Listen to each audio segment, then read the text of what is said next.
Hello, welcome to Cowboy Already Read as we discuss the latest Nottingham Forest news and transfer rumours, and we'll also focus on an informed player for England Under-21s in Morgan Gibbs-White. Joining me to discuss all that, first of all, is Emily Anderson. Morning, how are you? Good morning, very good, thank you. Yeah, very good. Good. And our second guest is Mikey Clarke. How are you, Mikey? I'm good, Matt. How are you, mate? You good?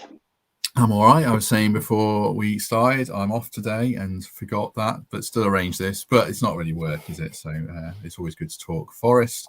Let's start with Morgan Gibbs-White. Emily, you watched the game last night. England Under-21s beat Israel to make the final of the Euros, and Gibbs-White's been a star of the tournament. Tell us about how he played, and well, we'll touch on his penalty miss, but his goal as well. Tell us what you made of it. Yeah, I watched most of the second half and the back end of the first half. So I missed the penalty miss, but I watched the highlights. We can talk about that in a bit. But you can tell he's one of the older, more experienced under-21s. He kind of runs the show, really. Really great finish for his goal, header, which is quite unusual for Gibbs-White, isn't it? And it was his first goal of the tournament. He's already had 3 assists, hasn't he? So he's been integral, really, in England's success. They've not conceded a goal. They're firing on all cylinders. And the player that everyone's talking about is Morgan Gibbs-White. And what I particularly liked last night was the way he linked up with Emile Smith-Rowe. And they just seemed to have a really good working relationship together, which got me thinking about, could he be a possible introduction maybe for next season for us? Because as the way things stand for Arsenal, he's not going to get a game, is he? But no, Morgan Gibbs-White was great last night, and I think for his own confidence, he needed to get that goal after the penalty miss, because it was pretty not a great penalty. Sort of fired it low to the right, and it wasn't even on target, and you could tell as soon as he hit it, pulled his sort of shirt over his face. But they all rallied round him, and yeah, he got that goal. I think it was just before half time, and then easily won 3-0 in the end. So they're through to the final. And I didn't check actually who won out of Spain and Ukraine, if anybody knows. No, I'll check. I'm going to check. Spain won 5-1. Well, they were winning 5-1 last time I checked. So yeah. So anyway, I think they stand a great chance, don't they? Of 5-1. Yeah. Yeah, Emile Smith-Rowe is a good shout, actually. He's behind Martinelli and Trossard and Saka if he plays on the right. And he was really good for Arsenal that one season when was someone injured. But he got in the England team anyway. So, yeah, again, another one on the list of good young players that fit the mould. The header, Mikey, I don't know if you've seen it, but he's not bad in the air, to be fair. I think he doesn't pull out 50-50s in midfield, but he doesn't get in those dangerous positions in the box because he's normally the one supplying those crosses. But it's good to see him taking those advanced positions. And if he can add more goals to his game, he's only going to be even better for Forest, isn't he? He is, yeah. What really interested me is where England are playing him. So I didn't watch last night. I saw some of the highlights, saw the goals and the penalty miss, obviously. But in previous games, in the group games, they've been playing him up top, haven't they, with Anthony Gordon and obviously dropping off. So it always intrigues me that in terms of how other teams, be it England or whoever, see our players. So I think Fletcher mentioned it on one of the podcasts a few weeks ago around where does Morgan fit into this team? Is it off the left, dropping in? Is it up front, dropping back? So it just really interests me that. And you're right, Matt. He is almost like our main supply of goals. So it's really strange kind of seeing him on the end of one. But I guess depending on who we bring in recruitment-wise, we'll probably answer that question in terms of where Morgan lines up. But where did he play yesterday, Emily? Did he start up front and then sort of drop back into midfield? Yeah, he was. You know how versatile he can be, but he kind of played in that more forward role, actually. And I forgot to mention that in the second half, do you remember the awesome back heel he supplied for Danilo last season? He did that again. It didn't quite work. It did find its player, but the shot was saved. But yeah, he was playing more of an attacking role last night, definitely. The second goal England scored as well. I mean, he's integral to that. Him and Cole Palmer, who's another really good young player. England have got all these young talent. Whether he's Premier League ready or not for Man City, he probably is. I think he's been linked with Leicester. But yeah, that combination of passing, I mean, he's playing with confidence. With that swagger as well, Emily, do we almost have to revise our expectations for him next season upwards, do you think? What you mean, think even higher? I mean, for me, he's up there as one of our best current players, if not the best, because of how versatile he is. He's integral in everything we do. He's already been called the assist king for the under-21s. I guess so, but I don't want to shout too loudly because I want to keep him for a little bit longer. Because we know that eventually it's likely that he's probably going to go to a big six or to one of the European clubs, isn't he? I guess if he keeps on this trajectory that he's on now. But yeah, I mean, the only frustration I'd say from watching is it's not on the television. And I think it's really bad that none of the big broadcasters have picked this up. Some people say, oh, it's only the under-21s, but these are our future England starlets. And, you know, you've mentioned Cole Palmer, Morgan Gibbs-White, Anthony Gordon's coming into his own as well. There's lots of players there that I think we should be having a look out for, because it's the young talent that you can really nurture. But yeah, I think hopefully Morgan Gibbs-White will continue into next season doing what he did last season and just building on his confidence, because yeah, he's great and I love it. And I love the fact that he's ours.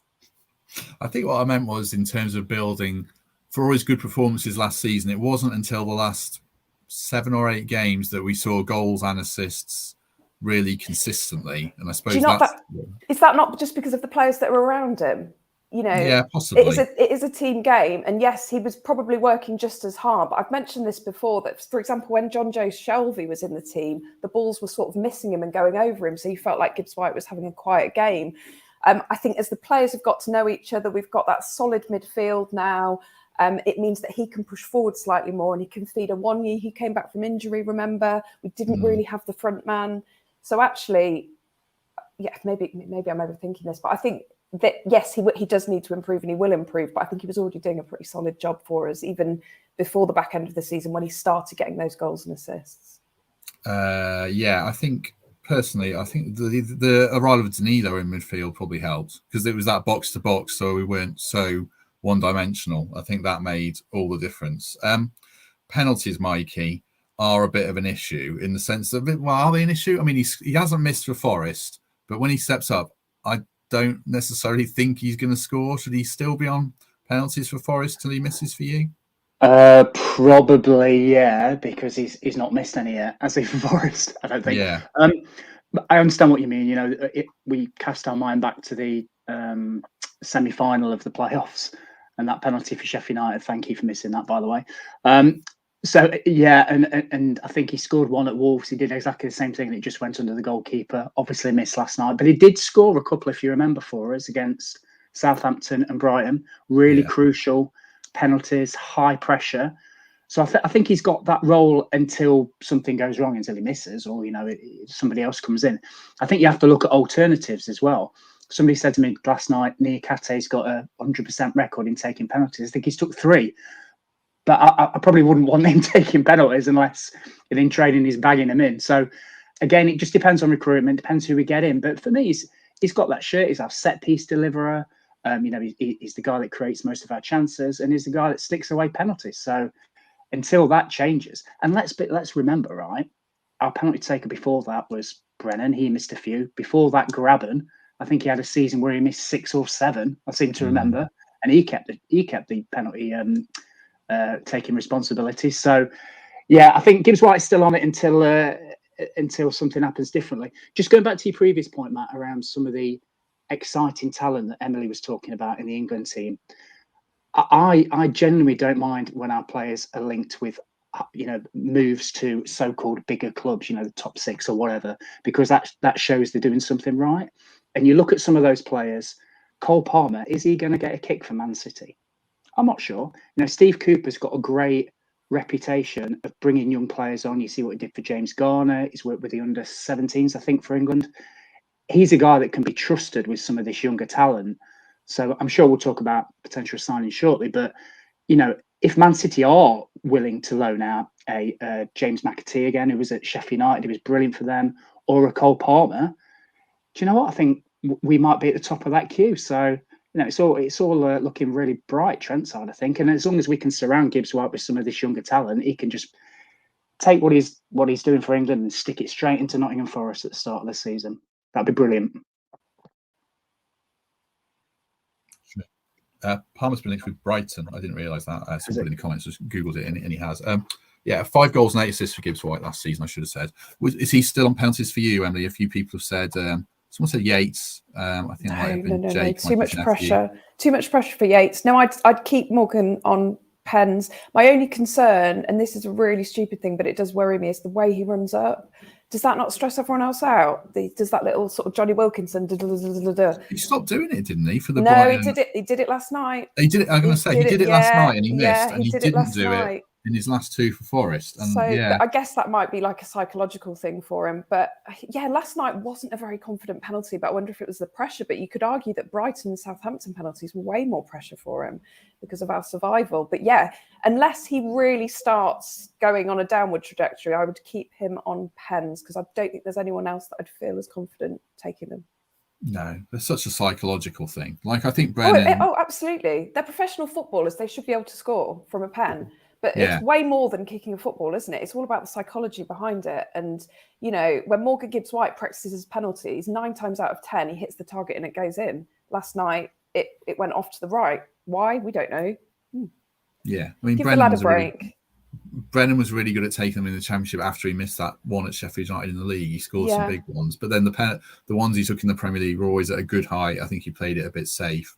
And so much of it's ego. Like, Mitrovic is an absolute horrible penalty taker, but he won't give them up for Fulham, and it becomes such an ego thing. And I think that's, for good or bad, you need to have that confidence. And I think Morgan's got it. I think if you look at our whole squad, he's the one that's the baller, isn't he? He's got the swagger. True. Let's move on to transfer rumours and chat, such as they are. Dean Henderson still hasn't signed, although Man United is supposed to be getting close to signing Onana, isn't it? The keeper from Inter, who's really good. They've really messed De Gea about. How long do you give United, Mikey? Are you still pretty chilled about it, or do you set a deadline, or what? No, pretty chilled about it. And, this time last season, we'd only signed, 2 players? We've already signed Chris Wood, I suppose. So we saw the influx that happened pretty much daily. I'm not saying we need to do that again, but there's still a lot of time. It's like a domino effect, isn't it? We all know this in the transfer market. One brings another, and then we get on a bit of a roll in terms of who we want. So I'd rather if we want Henderson, which it sounds like we do, just take our time, make sure the deal's right, get it over the line. We don't need to panic and get somebody else in as yet. There's still time. I think he's bought a house near me, I think. So I think he's intending sticking around. In fact, I know he has. So he's intending sticking around. So let's just hold our fire, get him in. I said the other week, I genuinely think he's the best English keeper. And I know people will say Pickford for his distribution, or Ramsdale had a great season. But I think Henderson is going to be busy again. What is he, 26, 27, maybe slightly younger, actually. We could get him for 5-6 years, just as Pickford went to Everton for 5-6 years, pays that fee off almost immediately, spread it over that period, and he could be between the sticks for us for a long time. So if he's the guy, he clearly wants to be here. When you watch the great thing, Forest, is it the fan reaction thing, where they do the start of the day and they follow it through to the end of the day. If you watch that one for Arsenal, I think halfway through you see Henderson. He's nervous. He's fidgeting on the bench. He says to somebody, "How long's left? How long's left?" That's somebody that's bought in to what we're doing and wants to be here. So that to me is just as important, if not more important, than potentially what you can do on the pitch or in the training ground. So if he's the man, let's take our time. Let's get him in. He clearly wants to come. Let's just see it through. It's football though, so if it doesn't happen, I'm sure they've got backup alternatives, and I think you see a few of them leaking into social media and the press. And for whatever reason, if it doesn't happen, it doesn't happen. But it sounds as if all parties want to make this a deal, and I'd be delighted if he's, other than Chris Wood, if he's our first signing through the door. I think was it Cloughy says you build from the back. You have to have a solid keeper, Pete Shilton. There you go. That's my view, anyway. Yeah, I think he might be better than Pickford. Someone said, I saw a comment about Pickford saying he's got T-Rex arms, which made me laugh because he doesn't seem to reach anything. He's got these really short arms, but he's a good keeper, to be fair. What about you, Emily? Are you pretty chilled out about it? Yes, I am. I've had minor stresses, where you think, is this actually going to happen? But the fact that the Onana move seems to be happening, I think they just need to agree a fee, don't they? And actually, with the position that he plays, we don't necessarily need him this early for pre-season training. And I don't think we bought him by this time last year, had we? So that doesn't worry me. We had. We just bought him. We just bought him. Yeah, a couple of days ago. We'd signed a 1-year Henderson and Newcastle. Yeah, so sort of similar to what Mikey says, everyone knows he wants to be here. He wants to be part of our squad. Man United see him as surplus to requirements, don't they? For whatever reason, I don't think that Ten Hag's forgotten the comments he made last season. I think as time goes on, if we still haven't maybe sorted things out in a couple of weeks, I might start to get a bit twitchy. But for now, like Mikey said, let's not panic. I would hate to just randomly get a keeper in from abroad who's not proven in the Premier League, and then we're shooting ourselves in the foot. Because what we've currently got isn't good enough. Hennessy and Horvath we've got at the moment, haven't we? So they're decent backups, but I wouldn't want to be starting our first Premier League game at the Emirates without Henderson. Yeah. I mean, the other thing about Henderson is I don't think he's fully fit yet anyway, so there's no rush. If he can't train at 100% and play friendlies, I think it's a week till the first friendly against Norwich. He's done some training with Man United, hasn't he? Because he put something on his Instagram. He said it was great to be back out there, which is a really good sign, actually. So hopefully he'll be okay. As long as he's all right for the first game, I'm happy. For us, I mean. Emily mentioned Horvath, Mikey. Luton don't seem to want him. I mean, are you surprised? Like Emily says, if you don't think he's a Premier League keeper, then you probably don't sign him. But he did well for a club that probably hasn't got that much money to spend. What did you make of it? He had a brilliant loan spell. I'm really surprised, I'll be honest with you. So if you look at his numbers, which I did do a few days back, actually, I think he kept, it may have been the most clean sheets in that league. It was certainly in there in the top 2 or 3. He had and they were quite strong defensively. The way they play is quite physical, isn't it? But he did make 1 or 2 ricks, but every keeper makes a rick.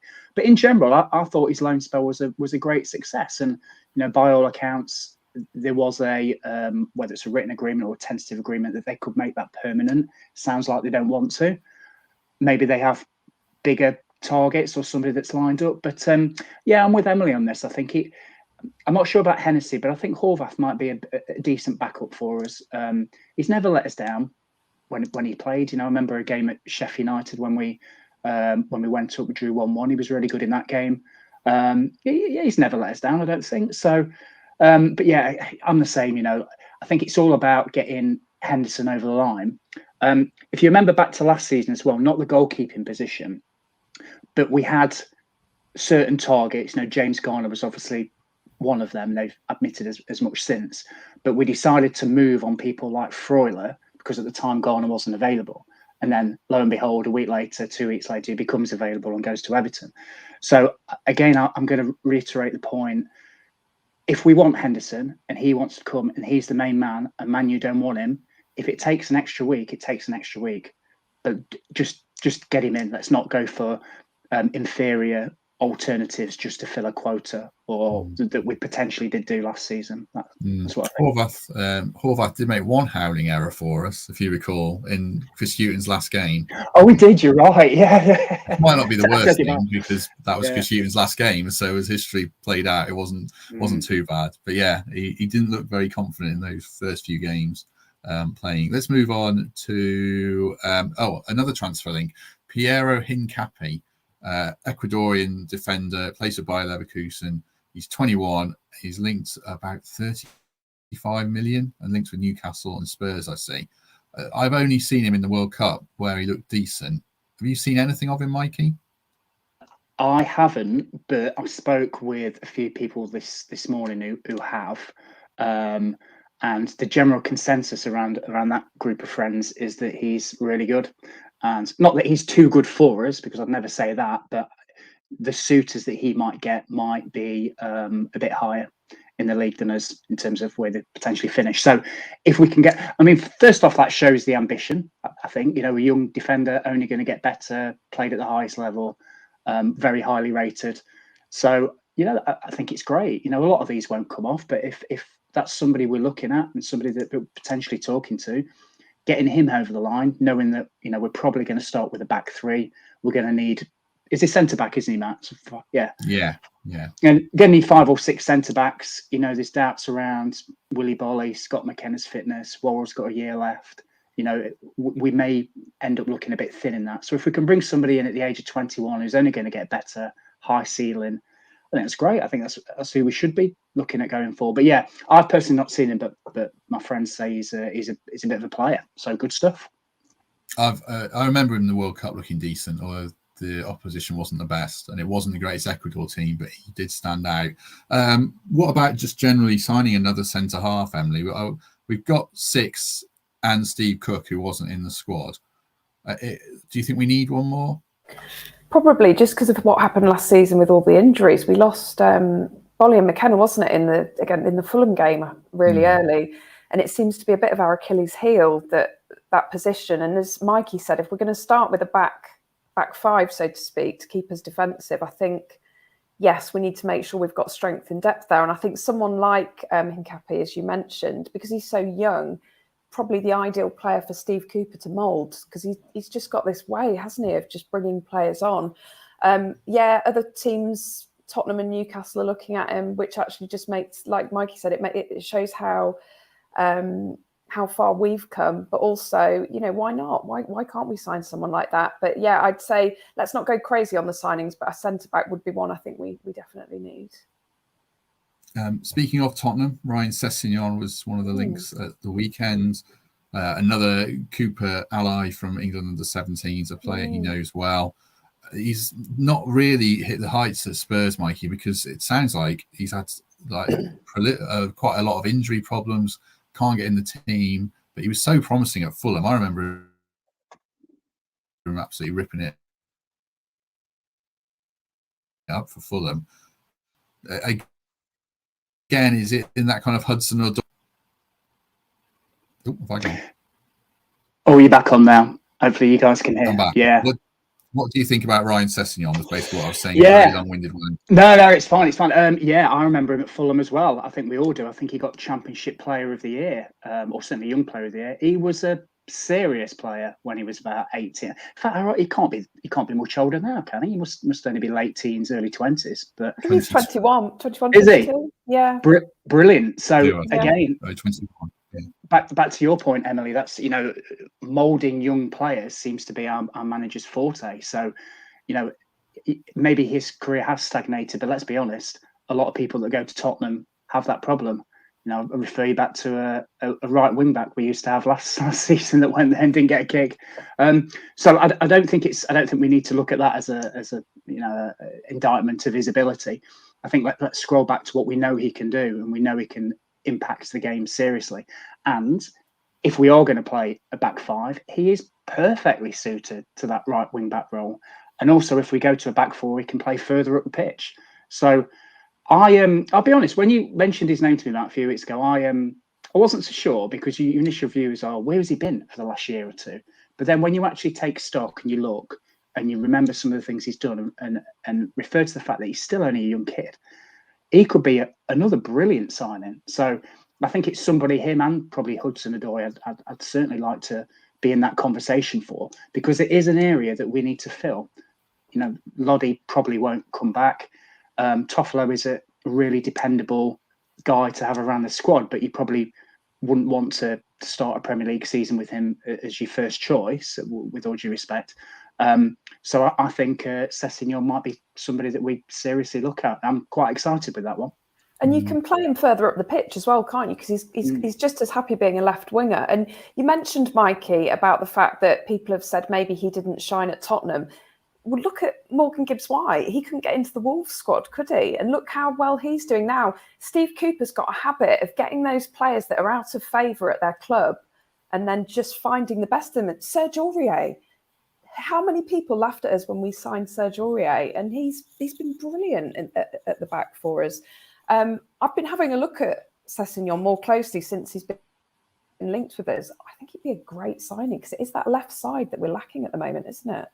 Yeah, it's more the only downside with him isn't the fact it isn't quality. I think it's just injury worries. He's had a lot of hamstring problems. Aren't they all? Aren't they all, Matt? Well, if they sign for us, they are. Yeah, exactly. Bring it on.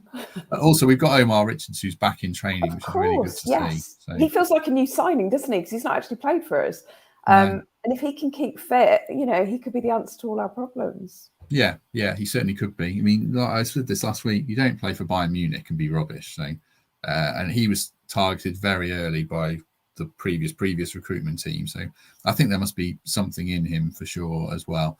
Have either of you guys got any views on Hudson-Odoi? Me and Temp spoke about it at length. He's a definite target for Forest. So it'd be interesting to get your take. A lot of money, Emily. Does he fit in or not? And it sounds like a broken record, but it's another young gun, isn't it? It's another one that I see that Cooper could really bring on. I guess we don't necessarily need him in that position because does he normally play on the right, or can he play on the left or the right? Yeah, either. He played right wing back and right wing. I think he played left wing as well. So we don't necessarily need him, but I think someone of that caliber, yes, he's had a bit of he went on loan, didn't he, and didn't have a great season on loan. But I just believe in Cooper and the recruitment team, and if they think he's good enough, then I'm happy to see how he gets on. And if he ends up being a bench warmer, then so be it. But I guess he'll have quite a hefty price tag if he's coming from Chelsea. True. I think, Mikey, unless you've got anything fresh to say, Mikey, I think we've already commented on him. No, all I was going to add to that is you can never have enough good players or good options, really. So he is absolutely one that can fill numerous roles. And he might have something to prove. You know, Emily, you were talking about Gibbs-White not getting a chance really at Wolves, only playing in the cup games. Look, his game has just improved remarkably, and perhaps he's in the same mould, I think. So, yeah, people like that really enthuse me in terms of people that are versatile, quick, skillful, can score a goal, and at the right age, where their value is not going to depreciate or their influence on the pitch isn't going to depreciate. We've sometimes been guilty of not having that at this club and buying players that maybe their best days are gone. But I think we spoke about 3 players now where I think the best days are ahead of them. So recruitment like that always enthuses me, to be honest. Quite a few people in the comments asking about Iheanacho, saying it's gone quiet. I mean, I've only ever seen it from one source in Nigeria, and no connected journalists here have picked up on it, and we've not heard anything. So I don't know if there's actually anything in that. I think people have got to be excited and rolled with it. I mean, it might come to pass, but nothing in it that we know of at the moment. The fact that my Leicester City loving boyfriend twitched at the thought of Iheanacho coming to Forest made me think, oh, he's all right. Oh, okay. Yeah. That's why he was twitching in a good way. But Iheanacho, apparently, they need to get rid of him because he's on too much money. So he could be going somewhere. Whether it's us, I don't know. But you're right. I've scoured the internet to find other sources on this story, and it's just this one. Yeah. He's linked with Everton and Galatasaray. And I know he's on his last year's contract and he's a big earner, and he's 26. So I think it'll be a good signing for someone. I hate to say it, but he's a decent finisher. He's a decent finisher. He always does well for Leicester when he plays. He just didn't get in the team enough. So yeah. I think he's a good player. You wanted to discuss Yates and Worrell, Emily, in terms of new contracts. Worrell's obviously only got a year left. Ryan Yates got 2 years left on his deal. But are you going to make the case that Yates should get a new contract now as well? I think so. He's got 2 years left. I mean, Worrell is a priority, isn't he? Because we've talked about the fact that Yates and Worrell are the backbone of the team with their Nottingham links. You know, Worrell bleeds Nottingham, doesn't he? So I think he's his first priority. And it would be, I think, for Yates' confidence and his feeling of belonging, it would be great to give him a contract extension as well. Because I feel like since he's come back from injury, he has to start every game for us. Worrell, I think, Worrell knows his position, doesn't he? He knows that sometimes he's not going to feature. But I just think we need to tie both those lads down because they are the lifeblood of our squad at the moment. You know, they might not be the fancy pants scoring all the goals like Brennan Johnson and Morgan Gibbs-White, but, you know, I feel really stressed if Ryan Yates isn't in the team. What about Scott McKenna, Mikey? He and Bolly have also only got a year left. Bolly's 32, so I think you can let his contract tick down and take a view at the end of the season. But McKenna's at an age where he's still a very sellable asset. And I don't think he did badly at all in the Premier League. He made a rick against Bournemouth, but otherwise I thought he was steady. Does he need a new contract as well? Big season for him. So firstly, I concur with what Emily's just said. I'd be looking to tie down both Worrell and Yatesy. The amount of points we get when Yates is in the team is phenomenal. I had the stats somewhere. I was just trying to look for it, but it's significantly different than the amount of points we get when he's not in the team. So, and obviously Worrell's impact at the back end of last season can't be understated. He was magnificent. In terms of Scott McKenna, I think it's a big season for him, Matt, to be honest with you. When he started to establish himself in the team, he had a run of a few games and then he got injured and then he repeated that again. So I feel a bit sorry for the guy. So he almost nailed down his position, and then for some reason he got injured at Fulham. I think he was poorly one home game, wasn't he? And Joe came into the team, or vice versa. But he seemed to go in and out. So I do think it's a big season for him and a few others. I'd love to see him have a great pre-season, especially with the back three with his left foot. I think he suits that really, really well. So I think it's probably one we'd probably look at as the season goes on. And I think Scott will probably be understanding of that. So I know a lot of people, a lot of players, and even myself in normal work, push to get contract extensions, all that sort of stuff. But I think when you're in and out of a team, I think if you can prove that you can make a significant contribution by staying in 10, 15 games and having high performance levels, I think then your agent probably goes to the club and says, look at his value. He's been brilliant. He's been integral. Let's tie him down. And again, he's at a great age, isn't he? You know, he was player of the season, wasn't he, when we went up, give or take? I think he got man of the match at Wembley in one of the semi-finals. So he's been fundamental in our recent success. And I'd love to see him get a new deal. However, with my club hat on, I probably do understand why the noises are probably just get yourself in a team, have a run of consistent games, and then we'll probably have a chat further down the line. But yeah, I agree with you, Matt. I think Bolly will probably see out his contract or look to move second half of the season. And I think it's a big pre-season for Scott, and I really hope he does it. I'd actually give him a new contract now just to protect his value. And also in January, he could talk to clubs abroad, and obviously Scotland counts as abroad. And he just feels like someone who Rangers or Celtic are going to say he's perfect for us and have him on a free. So I would give him another year now and protect his value, or I'd sell him now. Scotland counts as abroad, does it? I didn't know that. It does in football terms, doesn't it? Does it? Yeah. I generally didn't know that. Okay, well, that's interesting. Well, then, yeah, maybe. So maybe before January, then let's make a decision all round in terms of what it's a different league, isn't it? That's why. So, yeah. I suppose thought British Isles, but there you go. So I'd probably make a move for him now. But yes, right. Any other business we'll go to now? Emily, anything you want to add before we depart? No, only that on my late shift the other night, I drove over Trent Bridge, as I do every night at 11 o'clock, and the City Ground lights were on. And I thought, well, hey, here we go, first signing. No, it's nothing. So I don't know what that was, if anyone knows what happened there. It was really late, though, don't you think, for the floodlights to be on and everything was lit up? Pitch work? A bit late to be doing it, isn't it? But they're doing what I thought, but no, I haven't got any other business today. No. Mikey? I have, but Mikey, have you got anything? Only one thing. So some of the conversations I've had on Twitter is around our start and how difficult it is. And I just worked out some numbers quickly. Sorry, I do my numbers occasionally. So we actually got from Man City, Arsenal, Liverpool games last season, we got almost 20% of our total points. But we also got 32% of our total points from teams that got relegated. So you can flip it either way. But what I'm saying is those tough away games at the start, we proved last season playing those teams that we can get something from them. And yes, the majority were at home. But if you throw Chelsea into the mix, I think the percentage goes to about 24, 25. So a quarter of our points against those top 4 or 5 teams. So it is possible. All we need is a point or two away in those first 5 or 6 away games. If you couple them with a couple of home wins, we'll be safely mid-table. So I don't think it's all doom and gloom in terms of, I'm turning into Greg, aren't I? What's going on? I don't think it's doom and gloom in terms of what people are saying, we're going to lose all these away games. And then if we don't win the first 2 home games, then I don't think it's like that. Because, last season proved that we can compete with the big boys. We turned Liverpool over, Arsenal over. Chelsea didn't beat us, point against Man City. So it is possible. Let's not give up. And you've got to remember, we will get some top quality players in. I have no doubt about it. So the squad is going to look healthier than last season. Plus, they've got the confidence of staying up. They're not 30 people that don't know each other this time.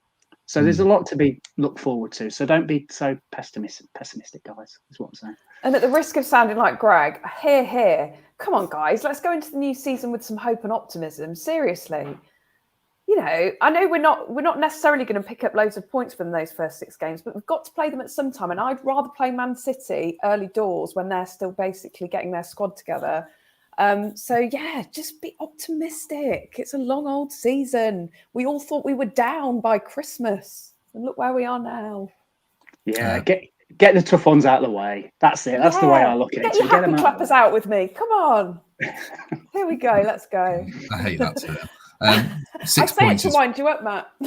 6 points is fine from those games anyway. We get 6 points by hook or by crook. It's always good to take reader questions as usual, and I missed one. This is apropos of absolutely nothing, of course. Have you guys ever invited people back to yours after a night out to watch your highlights from the podcast on YouTube? No. Very odd people do that, I would think. Yeah. It's a very weird thing to do that. I don't know who'd want to do that. I bet Greg has. I bet he has. I was I'm only saying that because he's not here. That's true. I was saying in the WhatsApp group yesterday, he's done well to find highlights from Forest, hasn't he? If he shows that. Fair play to him.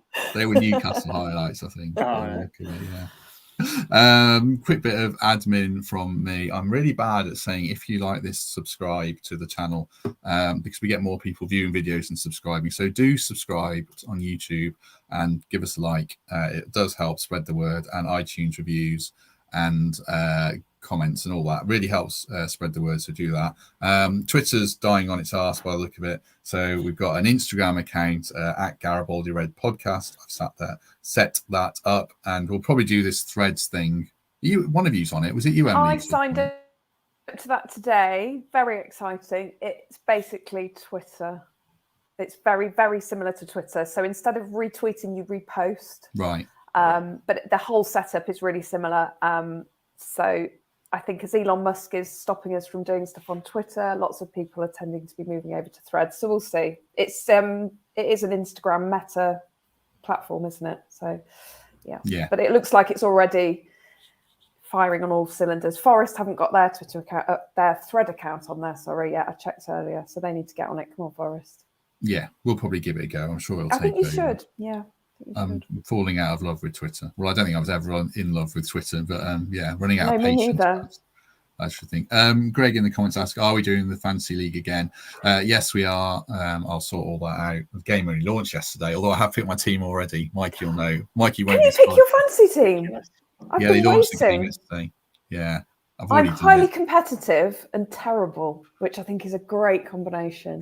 So I get really stressed out about it, and then really mardy. So they've messed the prices up. So have they? They're too low. It's too. I think they want people to be able to pick a good team, and they've made it really easy to pick a good team. Even Mikey could pick a good team this season. Oh, let's not be too. I tell you what. Tell everybody how many changes you made to your team during the World Cup, Matt. It's like 147. Ridiculous. Too much time. Do you look at all the stats, Matt, and all that? Yeah. Oh, I bet you watch all the YouTube videos and all that malarkey, don't you? No, but I've started. I've only got into it in the last 2 years, and I've started following XG and XA and expected goals against and all that. Matt, and it is an indicator of form and stuff. But does it work? Did you win your league? No, rather annoyingly. I came second in mine. That's what I'm going to say. I won it 2 years ago, and then I came fourth after blowing it in the last few weeks. Mikey's brother blew it even more than me, though. He should have won it. Lawrence will be watching this. He watches. So, yeah. As soon as I finish here, forget anything else I've got to do today. I'm sorting out my fantasy football team. Yeah, do it. I've already done mine. And yes, I can't. I don't know about anyone else. I can't ever put Forest players in because it's too much pressure. Never ever have a Forest player. Well, I will do. I haven't done it yet because of those fixtures. I mean, we're really we're going off track here. But sorry. We will have a fantasy league. We're still on. The person who won it last year, who's probably says, I have got your prize, and I'll post it today because I'm off work. If you win the fantasy league, we'll get you a signed mug. It's nothing exciting. But then the main fantasy Premier League fixtures are shite as well. Sorry, I don't swear normally on this. They're really bad. Matt, what's got into you today? Seriously. It's his day off. I swore so much at the live show. Have a cup of coffee and cheer up. I have two or three sugars in coffee, so it's not very healthy. Tea, maybe. Right.